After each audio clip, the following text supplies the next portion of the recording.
Araw-araw kong nakikita ang alin na ito na nagtitinda ng kung anumang pinaglumaang bagay para magkapera nang makabili ng pagkain. Hindi man niya sabihin, pero ramdam ko ang hirap ng nararanasan niya. At dahil Mother's Day ngayon, may bibigay ako sa kanya. Hindi man kalakihan, pero kahit papaano makabawas ng isipin kung saan kukuha ng pagkain or pagsaing ngayong araw na ito. May bibigay ako sa iyo dahil Mother's Day. Para makapahinga ka ngayong araw na ito sa pagtinda mo. Hindi na lang pera, pagkain na lang na. Panghalo, kuting pera para bayan, biyaya. O para kahit pa paano may bigas ka. O may bigas ka na, may pahinga ka na.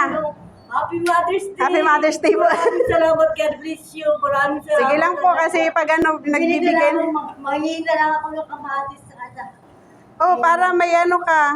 Pang ulam-ulam ka. Sige, salamat. Sariyo ato Opo, binili ko lang po dyan sa lababa. Maraming salamat po. Sige po. God bless you. Sige po. Masarap sa pakiramdam na makapagbigay ka ng ng ngiti sa isang tao, lalo na sa isang ina. Ako'y isang anak mahirap din, kaya alam ko ang pakiramdam ng walang-wala.